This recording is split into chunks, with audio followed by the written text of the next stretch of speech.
네, 오밤중 뉴스 함께하고 계십니다. 자, 오늘이 토요일이죠. 토요일마다 저희 오밤중 뉴스에서는 정치루킹 이인혜 기자와 함께하는 시간 마련해놓고 있습니다. 이인혜 기자는 민주당 서울시당에서 현재 대변인으로 활동하고 있는데요. 민주당 서울시당에서는 또 어떤 일들을 하고 있는지에 대해서도 좀 얘기 나눠보도록 하겠습니다. 안녕하십니까? 네, 안녕하세요. 이인혜입니다. 네, 반갑습니다. 대변인님. 네. 네, 네. 이인혜 기자라고 하면 이상해. 이제 네, 그러니까 기자로 부르시는 분들도 있고 대변인이다 뭐 이렇게 음. 얘기하시는 분들도 있고 네, 아무렇게 편하게 불러주십시오. 뭐 이내야 뭐 야 이래도 되고 네, 그렇습니다. 아까 이내야 불렀다고 지금 이게 이 양반이 지금 지금 삐졌어. 지금 이걸로 지금 다 매기는 겁니다, 여러분 이거. 네, 이인혜 대변인이 요즘 이렇게 좀 네. 많이 변했어요. 아니요, 항상 초심이 지난주에 저희 그런 얘기 잠깐 했었는데 뭐 초심이 쓰레기면 문제가 안 되지 않냐 뭐 이런 얘기도 있었는데 예. 네, 그렇다고 제 초심이 쓰레기라는 얘기는 아니었고요. 네. 예, 그렇습니다. 네, 얘기가 좀 산으로 가는 것 같은데. 네. 네. 자, 오늘 어떤 주제 준비하셨습니까? 오늘은 이제 간만에 저희 방어를 하는 이야기를 좀 할 건데요. 네. 사실 방어라고 이야기를 해야 될지도 모르겠어요. 이제 뭐 공격을 받은 게 없어서 방어라고 지금 하기도 좀 방어를 그렇고. 한다면 글쎄 굳이 방어라고 얘기를 한다면 김민석 그 국무총리 네. 후보자에 대한 얘기 네, 같아요. 네. 국힘당에서 열심히 뭔가 시비를 걸고 있는 것 같은데 글쎄 이걸 뭐 이렇게 표현해도 될는지 모르겠습니다만 삿바가 안 잡힌다. 그렇죠. 이렇게 타격감이 없는 이런 네, 그죠. 공격들이 계속 연이어 이어지고 있는 가운데 좀 그냥 저희 입장에서는 그래 한번 얘기는 좀 짚어줄 필요가 있겠다 싶어서 오늘 주제 가져와 봤어요. 국힘당에서 한참 뭔가 주목을 휘두르는 것 같아요. 네. 그리고 왜 씨름에서 보면은 이제 상대방을 넘어뜨리기 위해서 삿발을 이렇게 막 잡고 하는데 뭔가 열심히 잡는 것 같아. 근데 못 잡고 있는 듯한 주먹을 그렇죠. 휘두르는데 하나도 안 맞는 듯한 그렇죠. 그런 느낌이 있죠. 그렇죠. 네. 근데 김민석 후보자와 관련해서 이런저런 이렇게 의혹들을 제기는 하고 있습니다. 그리고 보면은 지금 몇몇 언론들에서는 마치 그 의혹이 사실인 것처럼 이렇게 떠벌리기도 네. 해요. 인사청문회를 앞두고 있어서 이러지 않나 싶은데. 맞습니다. 예, 인사청문회가 이제 얼마 안 남았죠? 네, 지금 6월 24일, 25일, 그러니까 다음 주 화수에 인사청문회가 있는데요. 근데 네. 지금 여기 뭐 한참 이제 김민석 총리 후보자 처음 지명됐다라는 이야기가 나왔을 때부터 국힘에서는 아예 좀 작정을 한 것 같았어요. 네. 이제 어쨌든 오광수 민정수석이 낙마되고 나서 네. 더 좀 힘을 받은 것 같기도 하고 본인들 딴에는. 그래서 김민석 총리 후보자가 절대 대선 안 된다라는 당내 분위기가 좀 있었어서 국힘당 내에서 안에서는, 예. 그래서 다른 사람들보다 무조건 김민석만큼은 아예 보내버려야 된다. 그래서 더 이상 나오지 못하게끔 해야 된다. 그러니까 그것이 마치 김민석 총리를 자르게 되면 결국 이재명 정부의, 그러니까 이재명 대통령의 손과 발을 자른다라는 느낌으로 좀 볼 수 있을 것 같은데, 그래서 지금 온갖 의혹들을 양산해서 김민석 총리 후보자 흠집내기를 시도하고 있으나 그게 생각보다 먹히고 있지 않다라는 게 핵심입니다. 네, 전 참 이게 그 국힘당에서 헛짓거리를 하고 있다. 차라리 다른 데 좀 신경을 쓰지 싶을 정도인데 네. 일단 김민석 후보자 재산이 별로 없어요. 맞아요. 그러니까 그쵸. 지금 네. 그게 제일 큰. 저기서 뭘 어쩌란 말이야. 저거밖에 없는 사람 가지고 뭐 어쩌란 말이야. 그러니까 차라리 어디 숨겨놓은 재산이 있다라고 그 재산이 뭐 10몇 억씩 된다더라 라고 했으면 모르겠는데 숨겨진 재산은 못 밝혀내고 계속해서 옛날에 뭐 하지 않았느냐. 이렇게 시비를 걸면 참 딱하죠. 얘기가 안 되니까. 그렇죠. 근데 본인들은 얘기가 안 된다는 걸 잘 모르나 봐요. 그렇죠. 그리고 이게 얼마 전에 뭐 뒤에서 얘기도 하겠지만 주진우 의원 같은 경우에도 뭐 아들 문제가 좀 있었고 그리고 사실 예전에 우리가 보면은 윤석열 정권에서 문제가 너무나도 큰 사람들이 그냥 자연스럽게 지명이 됐고 임명이 됐고 특히나 한덕수 총리 같은 경우에도 그 재산 형성 과정이 이게 이상하다, 비정상적이다라는 이야기들이 많았었으나 그런 것도 다 묻어진 채 총리를 굉장히 오랫동안 했잖아요. 뭐 건드리지를 않고 그냥 넘어왔어요. 그렇죠. 그리고 뭐 실제로 뭐 거론된 경우, 그러니까 이진숙 후보자 같은 경우에는 그 인사청문회 하는 와중에 온갖 의혹들이 많이 쏟아졌어요. 의혹이라고 그렇죠. 말하기도 곤란할 정도로 이거는 뭐 거의 사실인 사실상 수사를 해서 밝혀내야 예. 될 것들 뭐 그런 것들이 오죽했으면 많았는데 그 당시 별명이 빵진숙이었겠어요. 그러니까요.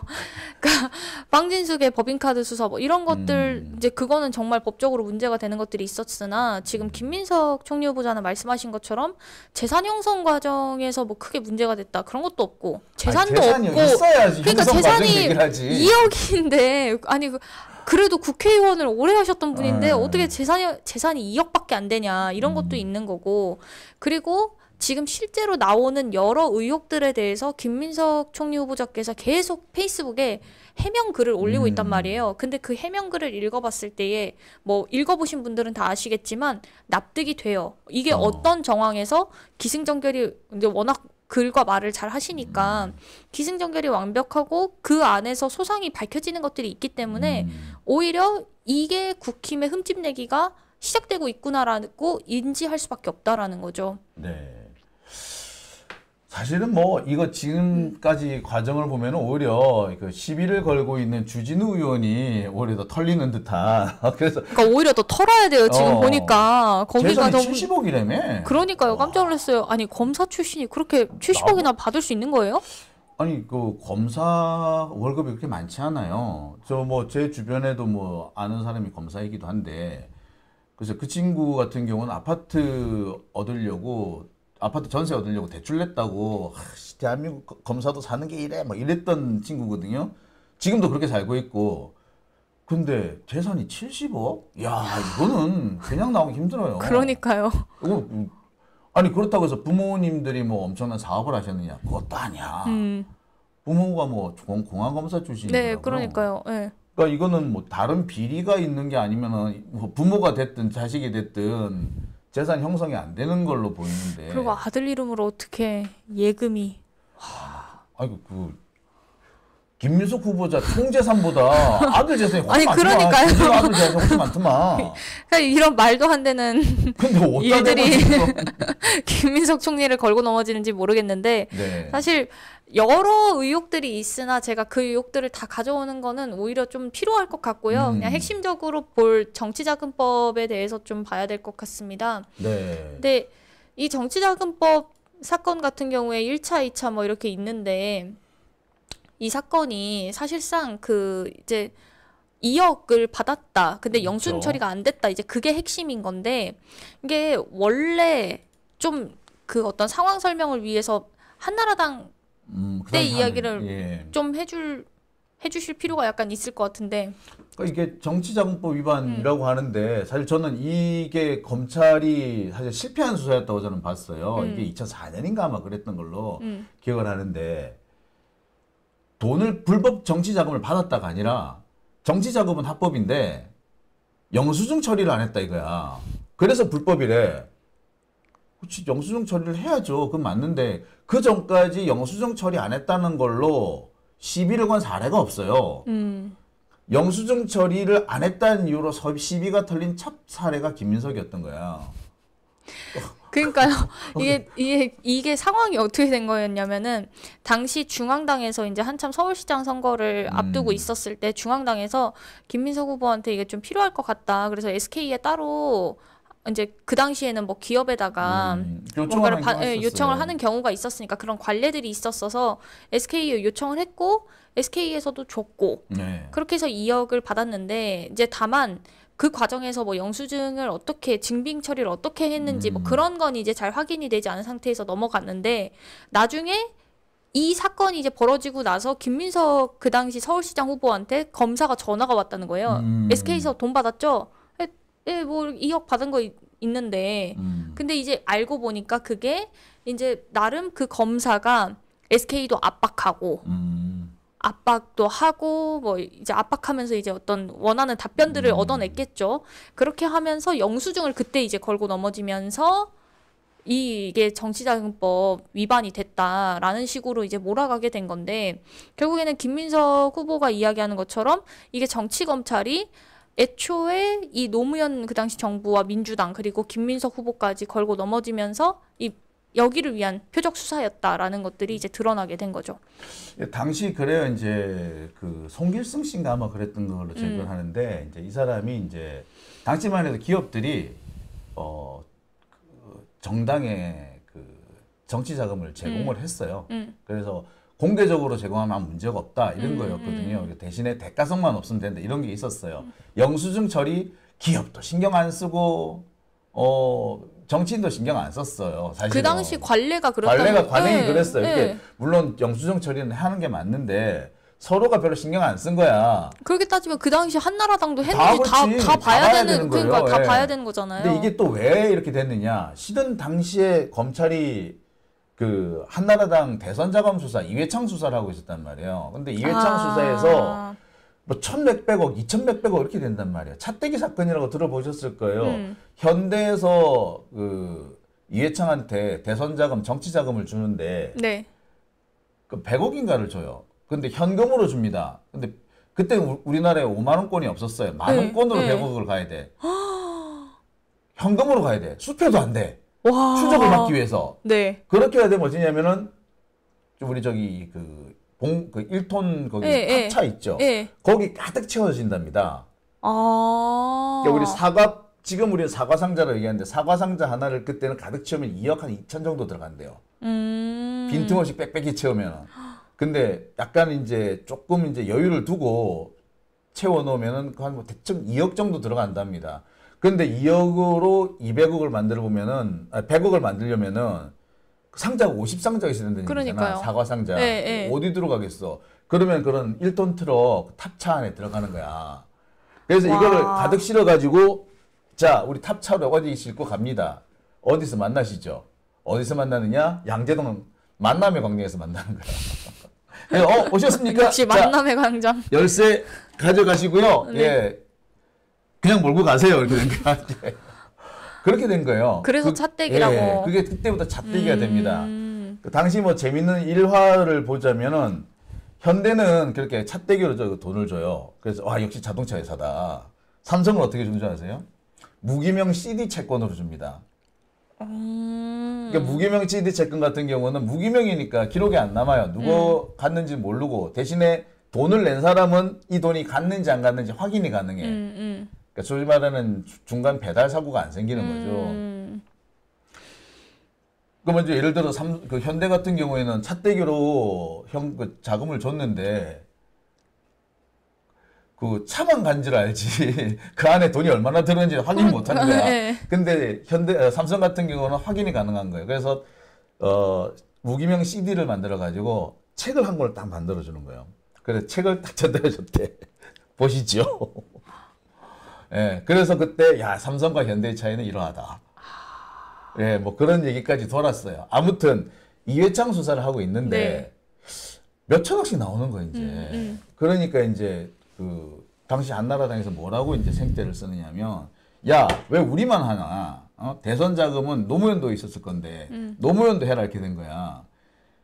근데 그걸 이제 노무현 대통령이 쓰니까 열받잖아. 지들이 사고 쳐놓고 왜 나를 물고 들어줘? 그래서 이제 노무현 대통령이 하려면 해라. 내 너가 10분의 1도 안 될 거다. 라고 한 거예요. 그러니까 이제 어떻게 했느냐? 그래? 10분의 1 넘으면 너 대통령 그만두는 거지? 지금 생각해보니 완전 이거 뭐야 이거?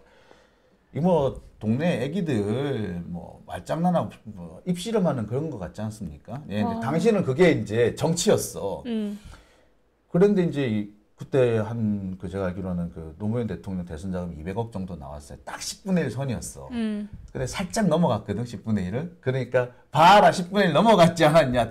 대통령직 물러가라. 이렇게 어거지를 써요. 실제로 이게 나중에 노무현 대통령 탄핵할 때 탄핵 내용에 포함됩니다. 아무튼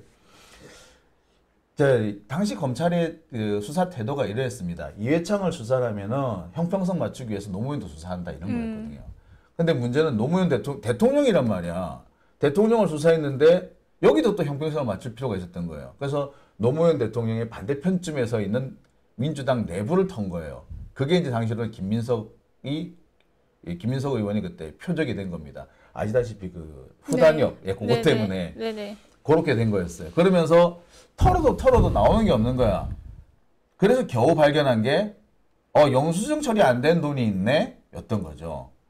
어떻게 보면 억지 수사가 만들어낸 참 웃지 못할 비극이라고 그래야 되나? 그렇죠. 정말 안타깝게 그 표적이 된 거죠, 그냥. 네. 네, 그 상태로 어쨌든 김민석 후보가 정치자금법 위반이 결국에는 어쩔 수 없는 상황, 그런 검찰의 표적 수사에 의해서 이게 정치자금법 위반이 된 거고, 사실 그렇게 돼서 피선거권까지 나중에는 네. 박탈되면서 실제로 총선에도 나오지 못하게 그렇죠. 됐잖아요. 상당히 좀 고생을 많이 했죠. 그러니까 그 네. 이후에도 고생을 너무 많이 하셨고, 진짜 야인으로 있으시면서 사실 그때 당시 뭐 사쿠라다 뭐다 이런 온갖 정치적 비난과 함께 모든 걸 다 감수해야 그렇죠. 됐던. 한 십몇 년 동안 고생하셨죠. 네, 정말 저는 그 당시에는 이제 김민석 의원님을 잘 음. 몰랐다가 이제 한참 사쿠라 발언 그 이후에 김민석 의원님이 좀 뜨게 되면서 그분의 과거를 좀 보다 보니까 야, 참 이분도 서울대 총학생회장 할 때 그리고 그 DJ 이후에는 와, 되게 멋진 사람이다 했는데 정말 고생을 많이 하셨더라고요. 그렇죠. 이제 그 소위 말하는 이제 전대협 세대가 네. 이제 20살 무렵 20대 중후반에 이제 대거 정치권에 들어와서 우리나라 정치를 바꿀 수 있는 어떤 기대주 역할을 했었죠. 근데 갑작스럽게 저렇게 이제 타격을 받으면서 본인도 상당히 정치적으로 타격을 입었고, 지금도 제가 기억하는 것 중에 하나가 정몽준 노무현 그 단일화 이거 할 때 제일 적극적이었던 사람 중에 한 사람이 이 김민석 의원이었어요. 그때 이제 엄청 욕 얻어먹었죠. 그러면서 별명이 김민세가 돼요. 철새라고 해가지고. 철새. 네. 네. 그러니까 이제 이 부분을 이제 본인도 이제 좀 민망하니까 나중에 어디서 이걸 스스로 털어요. 셀프 디스를 해요. 그래서 나를 보고 김민세라고 그러고 철새라고 그러는데 나름 단일화 철새는 또 낫지 않을까. 내 딸에는 그런 생각했다. 예. 그 말을 했었어요. 그래서 단일화 철새라는 얘기가 또 한마디 또 나오기도 하고. 네. 하여튼 뭐 그것 때문에 10년 동안 엄청 고생했죠. 그러니까요. 그래서 이 김민석 의원님 정치자금법은 사실 국힘에서 지금 여러 가지 공격을 하고 있지만 하나 문제될 것이 없는 사안에 그냥 표적 수사가 된 거였다라고 인지를 해주시면 될 것 같고. 네. 근데 제가 여기서 이걸 찾다가 우검회가 등장을 하던데. 우직한 검사들의 모임인가? 네.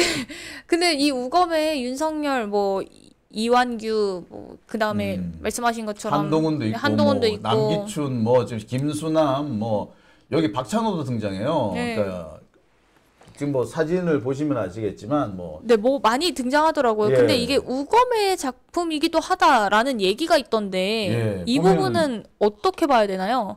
여기 보면 여기 요 인간이 이제 한동훈이죠. 네, 한동훈이잖아요. 한동훈이고요. 저쪽이 윤석열이고. 요 윤석열. 네. 이때는 살이 그렇게 안 쪘어, 그죠? 네.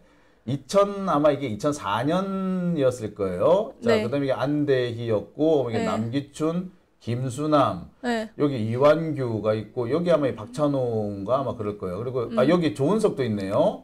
네. 여기 조은석 있고 뭐 그랬는데, 사실은 여기에 지금 진짜 핵심적인 인물 하나가 빠졌어요. 실은 여기 김주현이 빠졌습니다. 실은 이 우검의 가장 핵심 인물은 김주현이요? 김주현이었어요. 김주현이었는데 빠지는 사람 아니야. 여기 조은석 같은 경우에는 여기 왜 꼈니 너는? 할 정도인데 네. 조금 뜻밖의 인물이긴 해요. 그렇더라고요. 오히려, 예. 네. 아무튼 뭐 이때인데 사실 이게 윤석열 같은 경우도 이때가 2003년 4년이니까 그 검사 그만두고 나갔다가 복귀한 지 얼마 안 된 거예요. 그렇구나. 그 우검회인데 사실 우검회는 이게 말이 우검회 이렇게 엄청 거창해 보이는데 안대희의 개인 사조직이에요, 사실은.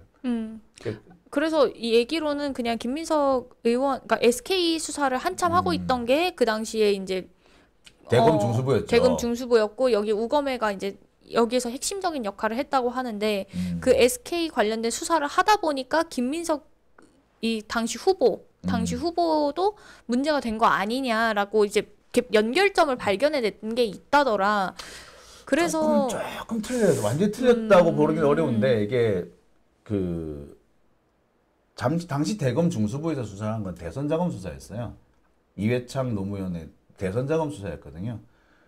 근데 여기 수사를 하다가 SK든 이런 대기업들이 지방선거에도 돈을 댔구나가 된 거예요. 그래서 지방선거에도 돈을 댔지가 된 거거든요. 그러니까 이거는 발생 시점이라 보면 좀 틀려요. 약간 수사를 하다가 그러니까 대선자금 수사를 하다가 나왔는데 대선자금 수사할 때는 안 건드리고 있다가 대선자금 수사가 좀 마무리되고 다른 사건으로 넘어가면서 이게 등장한 겁니다.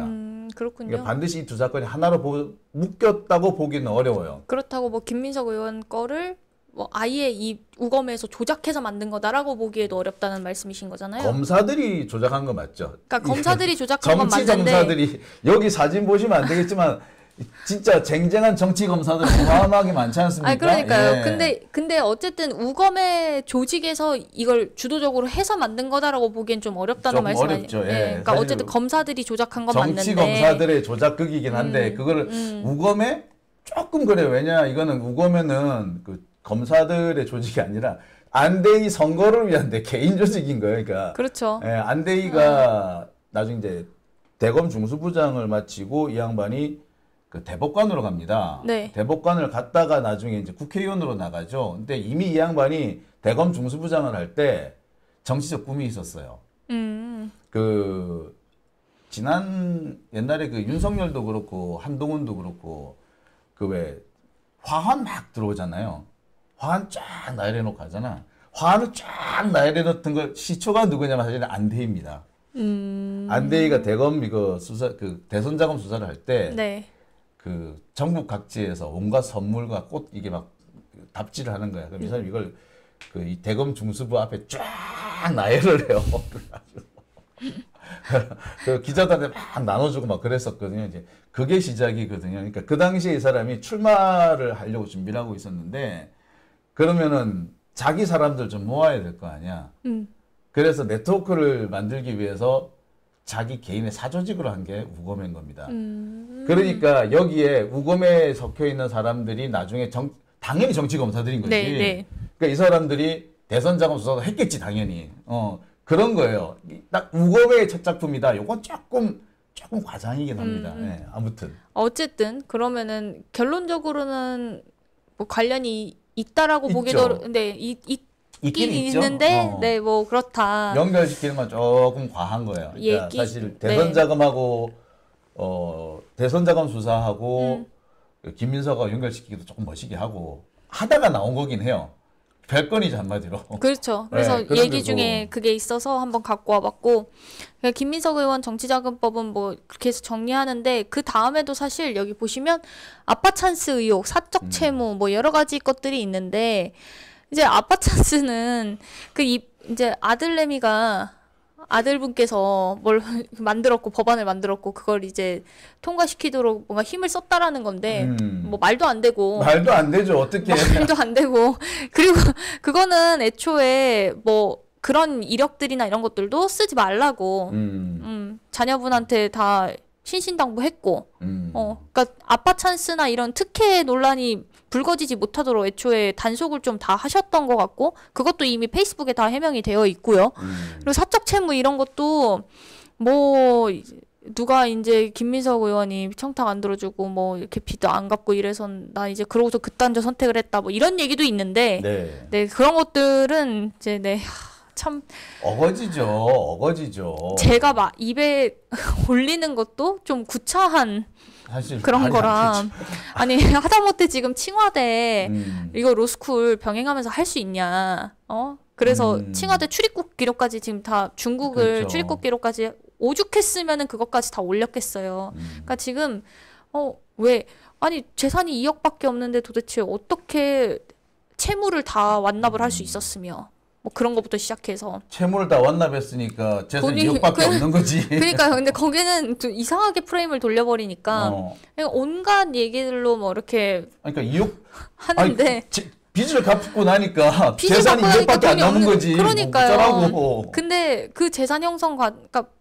돈도 내고 아들내미 뭐 양육도 하고 다 하면서 어떻게 그렇게 다 했냐. 그러니까 재산이 2억밖에 없는 거지. 그러니까요. 그런 얘기들을 이제 하고 버는 있다. 족족 생활비 쓰고 버는 족족 빚 갚고 했다 이거 아닙니까? 그러니까 남는 그러니까요. 돈이 없다 이거였는데 그게 왜 뭐 네가 아니 그 사람들 사고 방식이 틀린 거야. 우리는 돈을 벌잖아요. 그럼 빚부터 갚잖아. 그러니까요. 근데 이 사람들은 빚을 안 갖고 있다가 나중에 뭐 뚱을 치든지 뭐 이런 식으로 하나 봐. 비찬치를 버리니까. 그러니까 이런 게 이제 먹히지 않는 건데 지금 사실 이렇게 김민석 후보님을 공격하면서 프레임을 딱 이제 가져가는 인간이 있죠. 그게 바로 국힘의 주진우 의원인데 지금 제가 이 주진우 의원의 사진과 함께 여기 빨간 줄 치며 김민석 공세한 뒤 자녀 부모 등기 털렸다. 여 공적된 나 홀로 저격수 주진우. 제가 이걸 왜 갖고 왔냐면 이게 중앙일보 기사예요. 그러니까 지금 수구 언론에서 조중동 등 이런 수구 언론에서 엄청 다시 이제 여당 흠집 내기와 더불어서 이재명 정부에 대한 문제 제기도 하고 그러면서 이제 국힘 의원들의 이야기들을 막 올려치기를 하고 있거든요. 그렇게 하고 있는데 사실 여기서 제가 핵심적으로 좀 말씀을 드리고 싶었던 건 제가 왜 이걸 갖고 왔냐. 지금 여기서도 그 국힘의 마타도어 그럴수록 국힘 문제만 드러난다 이러는데 지금 요즘 사람들이 5년 전에 조국 장관 때 얘기를 보면은 그때는 조중동 언론도 많이 보긴 했어요. 근데 지금은 사실 이미 조중동이 너무나도 문제가 있다라는 것도 있고 그러니까 반대쪽에서도 잘 안 보는데 우리 쪽에서도 잘 안 보고 이러니까 사실 언론은 이제 기성 언론은 좀 뒷전으로 밀려나는 느낌이고 다 이제 유튜브를 통해서 검증을 한단 말이에요. 사람들이 떠돌아다니는 SNS의 여러 가지 정보들로 객관적인 판단을 하기 때문에 이 언론 플레이를 하지만 쉽사리 그 언론 플레이가 먹히고 있지 않다. 그래서 이 주진우 의원도 자기가 몸값을 올리려고 뭐 여러 가지 시도들을 하고 있지만 그게 잘 안 되고 외려 본인의 문제만 드러나서 이제 내상만 입은 그런 상황이 되는 거죠. 그 저는 이게 참 어처구니가 없는 게 지들은 가족 카톡방도 털었잖아. 그 조국 대표 같은 경우에는 그것도 사건 발생하기 10년 전, 그러니까 조민 씨가 당시 30살이 넘었는데 조민 씨가 중학교 다닐 때 카톡을 털어가지고 그걸로 시비를 걸었던 게 그래는 지들은 너무 카톡까지 다 털어놓고서는 그 등기 틀리는 게 뭐 어때서 원래 등기는 원래는 이게 공개된 거예요. 네. 공개가 목적이에요. 그래서 공개된 자료가 틀린 거 그건 어쩌라고. 근데 이거를 가지고 시비를 건다는 것 자체가 웃기는 거예요. 그리고 원래 기자들 제일 먼저 뭘 하느냐면은 기자들이 취재할 때 제일 먼저 터는 게 등기예요. 그래서 뭐 자녀들 이름이 안다 그러면 그 등기부터 털어요. 등기 트는 게 뭐 어때서? 그거 가지고 지들은 뭐 조민 씨 성적표까지 다 털었잖아. 그러니까요. 다, 그래놓고 이제 다 와서 털어놓고. 이게 얼마나 지금 우리나라 이 언론도 그렇고 이 국힘당 얘네들 하는 짓도 그렇고 얼마나 이게 참 편파적인지 이거 뭐 내로남불이라 그러잖아요. 이런 게 이게 여기서 정확하게 드러나지 않나라는 생각이 그렇죠. 들어요. 그러니까 하다못해 뭐 김용태 의원도 뭐 비대위원장도 이제 그런 얘기를 하는데 뭐 도덕성 프레임 자꾸 이야기를 합니다만 항상 도덕성이라는 걸 얘기를 하려면 남을 얘기하기 전에 본인도 먼저 돌아봐야 되고 그러니까 진보 진영한테 씌우는 그 도덕성이라고 하는 기준을 본인들한테도 똑같이 적용을 해야 의미가 있는 건데 진보 진영의 작은 아주 티끌과 같은 사실 그 티끌도 티끌이라 할 수 없는 것들을 가지고 너 이거 엄청 문제야라고 하면서 정작 본인들이 갖고 있는 수많은 문제들에 대해선 문제가 아니라는 식으로 그리고 그걸 검찰과 언론에 기대서 묻어가고 있는 거잖아요, 국힘은. 그렇죠. 그러니까 그런 게 저는 정말 문제다. 그러니까 그런 이중잣대에 대해서 예전에는 통했을지 몰라도 지금은 통하고 있지 않다. 이제 앞으로도 안 통할 앞으로도 겁니다. 안 통할 거고. 그래서 김민석 총리 후보자, 그러니까 그때 지금의 상황을 좀 어떻게 봐주셨으면 좋겠냐. 김병기 원내대표 될 때 사람들이 주변에서 아니 어떻게 얼마나 두려우면 김병기를 털어? 이렇게 됐잖아요. 얼마나 이 국힘이 두려우면 이 김민석 총리 후보자에 대한 온갖 마타도어를 하겠습니까? 그러니까 반드시 돼야 된다. 겁나는 거예요, 다시 네. 말해서. 겁이 겁나는 나니까 거죠. 이렇게 네. 하는 게 아닌가 싶습니다. 근데 뭐 개인적으로 또 누가 어떤 분들 오해하실까봐 제가 미리 말씀드립니다만은 제가 김민석 별로 안 좋아해요. 되게 안 좋아해요. 그래서 한때 제가 뭐라고 그래요? 얘기했냐면 그 네. 최고위원 나왔었을 때 제가 뭐라고 했느냐면 민주당의 한동훈 같은 사람이 사실 김민석이다. 김민석 의원 작정하고 돈 그렇게 깐족대기 시작하면은 윤석열 한동훈은 비교가 안 돼요. 주진우 비교를 못해. 하여튼 뭐 진짜. 그랬던 사람인데 아무튼 제가 말씀드리고 싶은 거는 제가 김민석이라는 사람을 좋아하지 않는다는 건데 아무튼 그런 사람조차 이렇게 계속 물고 늘어지는 걸 보면은 글쎄 국힘당도 지금 이제 드디어 실력이 다 됐구나. 그런 생각이 좀 들었습니다. 그래서 6월 24, 25 인사청문회에서 또 엄청 발목 잡기를 하면서 뭐 채택 안 하고 뭐 청문보고서 채택 안 하는 식으로 또 이야기를 하겠지만 결국에는 그렇게 하면 할수록 국힘은 본인들이 왜 우리는 해산이 되어야 되는 존재입니다라는 거를 자기 증명을 하고 있는 것밖에 안 된다라고 네. 말씀을 드리고 싶습니다. 자, 제가 여기서 꼭 드리고 싶은 말씀이 있습니다. 저기 국힘당은요 아무 문제가 없는 사람도 문제가 있다고 어거지를 쓰잖아요. 자신들이 이 사람을 떨어뜨려야 된다, 잡아뜨려야 된다라고 우기잖아요. 우기잖아요. 항상 우겨요. 네. 이 사람들은 근데 보면은. 민주당 쪽에서는 밀고 나가야 될 것도 안 하는 거야. 대표적인 사례가 조희대였어요. 제가 그때도 조희대 때문에 두고두고 우리가 화근이 될 것이다라고 제가 우려와 걱정을 했었는데 결국 보세요. 조희대 때문에 뭐 한두 가지가 문제야 말이지. 근데 그때 좀 더 적극적으로 물고 늘어졌어야 되는데 그러지 못했다는 점. 그리고 그때 적당히 애매하게 물러서자고 했던 사람들이 있었다는 점. 그걸 좀 상기했으면 좋겠고 네. 앞으로는 그런 일이 없어야 된다. 그리고 다시 한번 국힘당 하는 짓 좀 봐라. 그렇죠. 우리가 또다시 안 당하려면 우리도 정신 바짝 차려야 한다. 국힘당처럼 똑같이는 할 수 없겠지만 저 사람들이 저렇게 하니까 우리도 어느 정도는 해줘야지 이게 우리를 지킬 수 있다. 스스로를 네. 지키기 위해서 네네. 나도 좀 더 강한 모습을 보였으면 좋겠네요. 네, 그러니까요. 네.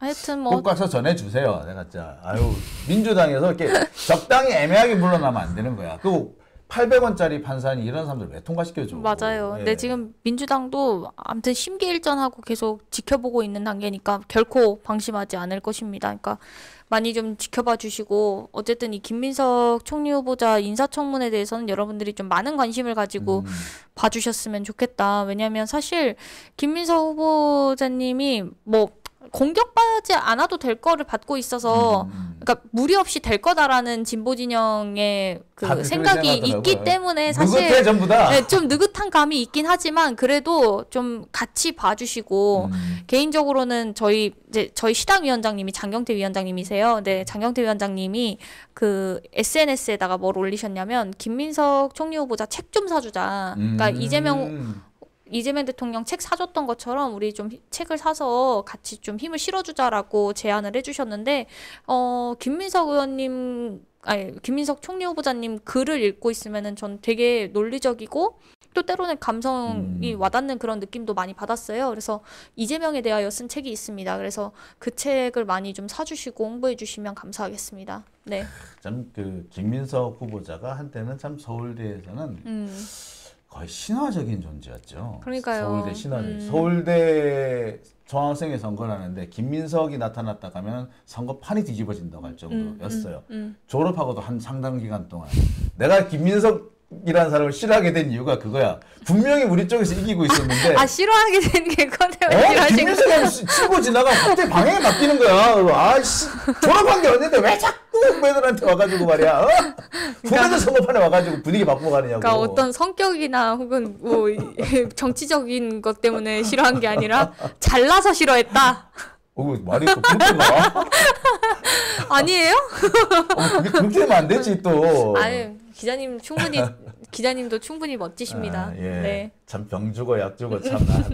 네, 벌써 이렇게 빨간 약을 많이 발라드렸죠? 이제 마무리하시면 될 것 같습니다. 네, 더워라. 네, 자, 오늘 좀 고생 많이 하셨고요. 네. 다음 주에도 또 좋은 소식 부탁드리겠습니다. 네, 다음 주에 뵙도록 하겠습니다. 감사합니다. 네, 수고하셨습니다. 네.